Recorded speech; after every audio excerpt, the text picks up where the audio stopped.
9-chi bob. 5-chi farishta konini chag'anda osmondan yerga tushib ketgan bir yulduzni ko'rdim. Tegi yo'q hanga boradigan lahmining oshquchi uningga berildi. U tegi yo'q hangni ochganda hangdan yo'g'on o'choqning isidek tutun etilib chiqdi. Hangning tutunidan quyosh va osmonni qorong'ulik bosdi. Tutunning ichidan yer yuziga chekatki yog'di. Ularga chayollardek chiqish kuchi berilgan edi. Chekatkilarga yer yuzidagi o't ko'plarga va har qanday o'simlik yoki dal-daraxtlarga emas, faqat peshonisida Xudoning möhri bo'lgan insonlarga ziyon yetkazish buyurilgan edi. Ularga bu insonlarni o'ldirish emas, faqat 5 oy muddatlik qiyin qistoqqa elish buyrug'la berilgan edi. Bu qiyin qistoq chayon odamni chaqqan vaqtdagi qattiq og'riq azobiga o'xshaydi. O kunlarda insonlar o'limni izlaydi, lekin topolmaydi. O'limni seg'inadi, lekin o'lim ulardan qochadi. Chekatkilarning qiyofati xuddi jangga hozirlangan otlarga o'xshaydi. Boshlarida bo'lsa oltin tojga o'xshaydigan bir narsa bor edi. Chiroyi odamnikiga o'xshaydi. Chochlari ayollarning chechiga, tishlari shirning tishiga o'xshaydi. Ko'kraklari to'mir savutlarga o'xshaydi.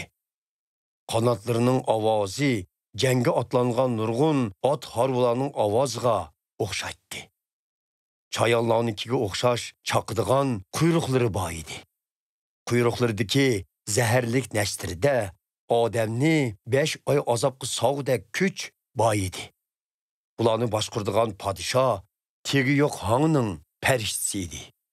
Bu farishtaning İbranicha ismi Avaddon, Grekcha ismi Apollyon, ya'ni halok qilguvchi edi. Birinchi baloyi ofat o'tib ketdi. Endi bundan keyin yana 2 baloyi ofat keldi. 6-chi farishta konini chag'anda Xudoning oldidagi oltin qurbonlik supisining 4 mungizidan chiqqan bir ovozni angladim.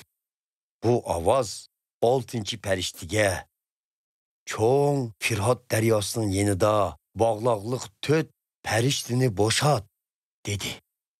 Dal shu yil, shu oy, shu kun va shu soat uchun hozirlab qo'yilgan bu 4 farishta insonlarning 3/1ni halok qilish uchun bog'liqdan bo'shatildi.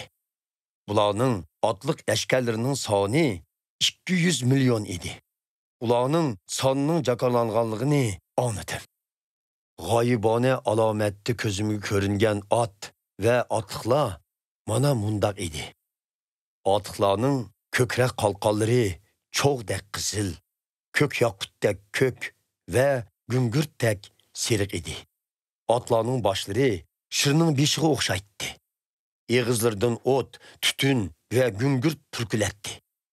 İnsanlarning 3/1 bularning og'zidan purkilgan o't, tutun va gungurtdan iborat bu 3 ofatdan o'ldi. Otlarning kuchi eg'izlarida va quyruqlarida edi. Quyruqlarining yilonga o'xshash beshi bo'lib, bular bilan odamni zaxmlantiradi. Qolgan insonlar, ya'ni bu baloyi ofatlardan omon qolg'uvchilar o'z qilmishlariga tavba qilmadi. Jinlarga ko'ralmas, angyalmas va mang'almas oltin, kumush, tuch va yog'och butlarga cho'qinishdan voz kechmadi. Ular qotillik, sehrgarlik, jinsiy axloqsizlik va o'g'riliklarga tavba qilmadi.